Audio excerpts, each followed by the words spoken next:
नमस्कार साथियों, जय हिंद।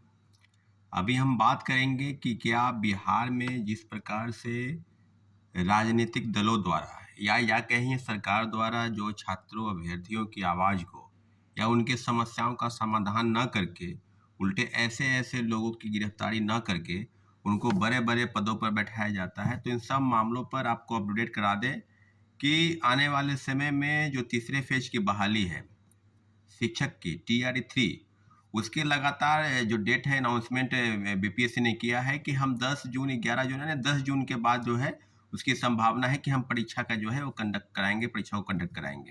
यानी तीसरे फेज की बहाली की प्रक्रिया वो शुरू करना चाहते हैं साथियों।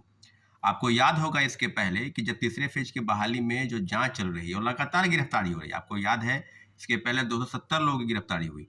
तो 270 लोगों की गिरफ्तारी पर बीपीएससी चुप्पी सा दिया। अगर 270 लोग कौन हैं, उन पर क्या-क्या एक संज्ञान होनी चाहिए, क्या उनको अगली बार परीक्षा में बाधित हो जो जो नियम है कि 5 साल के लिए प्रतिबंध होना चाहिए, कौन-कौन लोग हैं, इनके बारे में अभी तक बीपीएससी कुछ नहीं बोल रही है।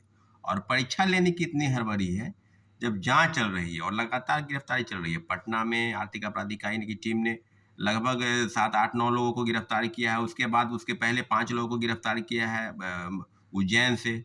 तो आप समझ लीजिए कि क्या और इसके पहले की कई मामलों पर आपको याद होगा कि सिपाही भर्ती पेपर लीक कांड के जो आरोपी हैं, जो मुख्य आरोपी थे, वो थे एसके सिंघल।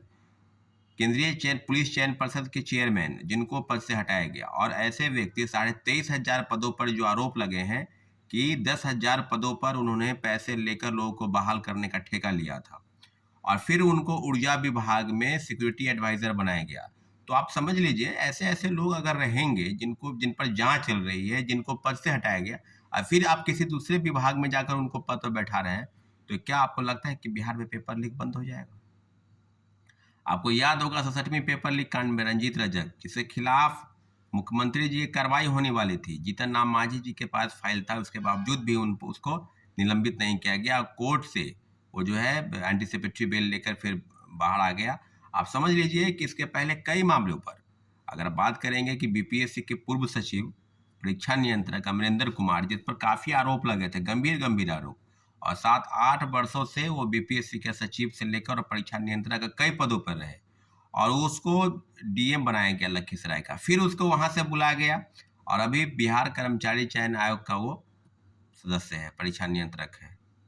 आप समझ लीजिए ऐसे-ऐसे लोग बैठे हैं जो इस तरह के घिनौने हरकत करके, लोगों के धन उगाही करके, बड़े-बड़े परीक्षाओं में सेटिंग करके पेपर लीक कराते हैं और जब जाँच होती है, जब उस पर कार्रवाई की बात होती है, तो उस पर कोई कार्रवाई ना करते हुए लगातार इस तरह की बातें होती है। कोई ऐसा मामला बाकी नहीं था, 67वीं पेपर लीक में कई बड़े नाम आए थे। को याद हो एक आईएएस का भी नाम आया था, उस पर कार्रवाई नहीं की गई, उनको यहाँ से दूसरे राज्य में जिस राज्य के वो थे गुजरात का डर के उसको वहाँ भेज दिया गया। आने वाले समय में ये टीआरई 3 में बड़े-बड़े लोगों की बिना संलिप्तता के बीपीएससी के पूर्व चेयरमैन से पूछताछ हुई, उसका क्या जवाब आया? पूर्व चेयरमैन से पूछताछ क्यों नहीं होनी चाहिए? टीआरई 1 और टीआरई 2 में आपके रहते हुए आपने उस कंपनी को ठेका दिया जो ब्लैकलिस्टेड कंपनी है। तो क्या आपकी भूमिका पर संदेह नहीं? क्या आपको सिर्फ बीपीएससी चेयरमैन के अलावा किन-किन लोगों को पता था कि प्रिंटिंग प्रेस में क्वेश्चन छपने जा रहा है, उसका बारकोड क्या है, वो पेन ड्राइव में कैसे उन लोगों के पास चला गया? तो कोई मामूली खेल इस राज्य में नहीं चल रहा है।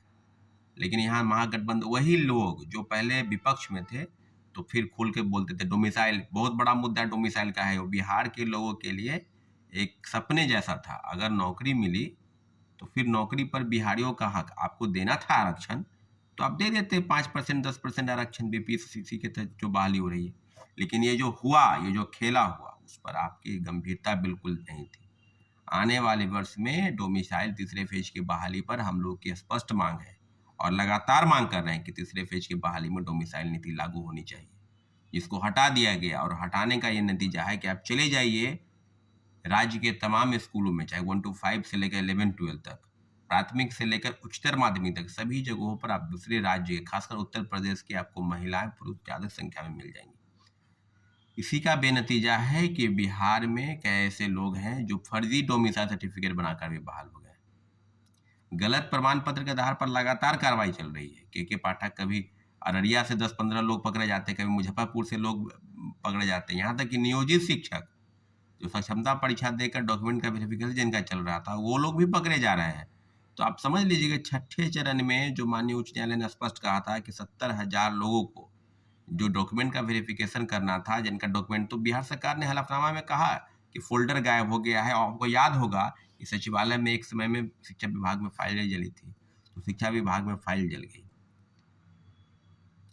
साथ ही वो लगातार बहुत गंभीर विषय है कि ऐसे-ऐसे पेपर लीक कांड के आरोपी, जिन पर कार्रवाई न होते हुए उल्टे बड़े-बड़े पदों पर उनको बैठाया जाता है।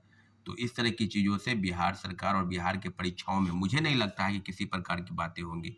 और इसके पहले केंद्रीय चयन पर, इसके पहले आपको याद होगा कि बिहार कर्मचारी चयन की इंटर स्तरीय परीक्षा, काफ़ी मामलों पर लगातार प्रोटेस्ट हो रहा था। उस समय के तत्कालीन चेयरमैन सुधीर कुमार और सचिव परमेश्वर राम सहित सैकड़ों लोग जेल गए थे। तो कार्रवाई तो खुल के होनी चाहिए ना। अगर आप कार्रवाई करने में हिचकिचाते हैं, तो फिर पेपर लीक तो कहीं से रुकने वाला नहीं है। और पेपर लीक जब नहीं रुकेगा, तो बड़े पैमाने पर गलत लोग पैसा देकर बहाल हो जाएँगे। अभी बंगाल का उदाहरण आप देख सकते हैं कि बंगाल 2016 के जो अधिसूचना थी, जो नियुक्ति थी प्रक्रिया शिक्षकों की, उसको हटाया गया और 26,000 लोगों को शिक्षक बहाल थे, उनको हटाया गया। यहाँ तक कि हटाया ही नहीं गया, जो वेतन उठाए हैं, उनको सूद सहित यानी इंटरेस्ट सहित उसको वापस भी करना है। सीबीआई इंक्वायरी की मांग चल रही थी, परंतु माननीय उच्चतम न्यायालय ने उसको खारिज कर दिया। परंतु इतना जरूर है कि टीआरई 3 में जो भंडाफोड़ हुआ और टीआरई 1 और टीआरई 2 में जो खेल हुआ, सब कभी सप्लीमेंट्री रिजल्ट के नाम पर खाना पूर्ति हुआ। टीआरई 1 में वो भी सप्लीमेंट्री रिजल्ट 2773 लोगों का रिजल्ट दिया गया। टीआरई 2 में तो दिया भी नहीं गया और 14,700 पदों पर माननीय उच्च न्यायालय में याचिका भी दायर कर दी गई है। टीआरई 1 में भी सैकड़ों दर्जनों याचिका दायर कर दी गई है। कई मामलों की सुनवाई हो रही है, कई मामलों की 3 बार सुनवाई हुई है, किसी मामलों की 2 बार सुनवाई हुई है, उर्दू के मामलों की सुनवाई हुई है, कंप्यूटर साइंस के मामलों की सुनवाई हो रही है। तो साथियों, काफ़ी गंभीर विषय पर अभी बिल्कुल आगे बढ़ना है और जितने भी लोग हैं, बात सुन लीजिए, तीसरे फेज की बहाली पर हम लोग जब तक ये चीज़ें पूरी तरीके से जांच प्रक्रिया आगे नहीं बढ़ती, किसी भी प्रकार से परीक्षा लेने का कोई औचित्य नहीं है। ठीक है साथियों, धन्यवाद, जय हिंद।